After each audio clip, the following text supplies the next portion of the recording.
right as Evergreen erupted into the public consciousness, there's this one incident, actually the incident that brought me to public attention, where I was standing in the hallway and I was being confronted by these 50 students who I had literally never met, and they were accusing me of racism and demanding that I resign or be fired. We should explain to people that don't know, because we're starting off this way, the backstory of the Evergreen. So it started off where there was an appreciation day for people of color where they did not have to show up for work, right? Yeah, that's true. That's how it started. That's not exactly the story, but there is this event called Day of Absence, which was a long-standing event at the college where basically at first black people and then later on more generally people of color did not come to work, and they held discussions separately. And then in 2017, they changed this to a request that white people not come to campus, and I responded to this, and I said that was unacceptable. This was a public college. I wasn't going to be told I couldn't teach my class. And that did cause a bit of a firestorm, but that firestorm was embedded in a much longer battle that had begun to simmer when the new president of the college, George Bridges, showed up and impaneled a committee effectively to suggest mechanisms for restructuring the college. And the mechanisms were insane. They were a recipe for destroying the place, and it was my obligation as a faculty member to point out that it would be a terrible idea for us to adopt these policies. And so the Day of Absence controversy became the explanation that the public got for why things erupted when they did. But it was one example among many of things that were afoot at the college. What were the other policies that he was trying to implement? Well, let's take, for example, the one that Heather and I were most troubled by was a proposal that every faculty hire needed to be justified on the basis of it in some way addressing inequity. And so you can imagine an environment where you need to hire a mathematician or a chemist, and the answer is, well, you can't really hire anybody whose background doesn't include some strong evidence of their being an activist.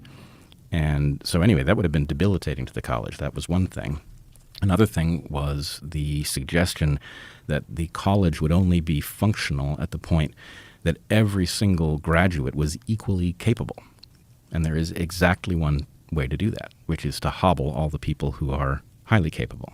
So these were things that didn't make any sense. Equally capable by what metric? By every metric. So to the extent that there was going to be some level of skill that was going to be shown by people graduating with respect to math or whatever else, everybody needed to attain it, which of course, even if that's plausible, if you had access to everybody from birth and you could give them a really high-quality math education, by the time students come to college, many have lost the ability to do many of these things, and it will never be regained, certainly at the level of the top-performing students. So the only way to get them equal at graduation would be to hobble those who were unusually capable. But what about people of color that are truly exceptional geniuses, like outliers? Like, what do they do to the other people that don't meet up to those expectations? Well, that's one of the terrible things about these diversity, equity, and inclusion initiatives is that the right way out of the problem is to herald those people and to provide them the opportunities that will allow them to flourish. Instead, they get dragged into a group based on something like skin color, and their exceptional capabilities aren't allowed to shine through. It's basically it's considered counterproductive or race trading, really. So the idea was that they wanted to make everyone equally capable in some way, but the only mechanism to do that would be that you had to lower the performance of the people that were at the highest levels of achievement? Well, they never said that. That is, as a biologist, that is me telling you that when you have a group of organisms that have different capabilities, right, the idea you're going to bring every individual of low capability up to the top performer, the only way to do that is to lower where the top performers are. So they never finished the sentence. They basically described a utopia right, in which we looked at the top performing student and then suddenly brought everybody up to their level. But that's impossible. This was like the very beginning of the public being aware of some of the madness that was going on in some universities.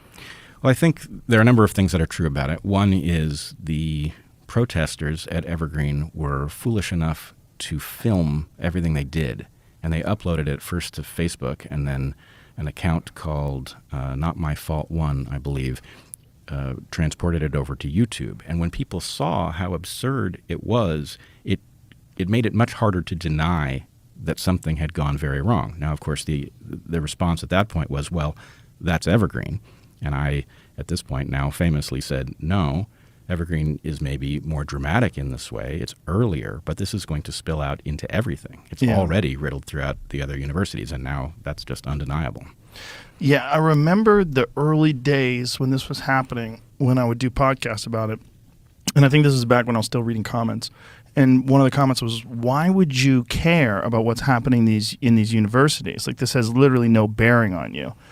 And my thought was, I don't think that's true, because the people from universities are eventually going to go into the workplace. And if this ideology is so radically different than anything I experienced when I was in my early 20s, like there's a shift in the culture that seemed to be a groupthink shift that was forcing people to accept these crazy ideas. And that this is going to have some spillover. And now we know that that's 100% true. Like, Jordan was ringing the alarm for this a long time ago, and I'm sure you're aware of what's happening to him now.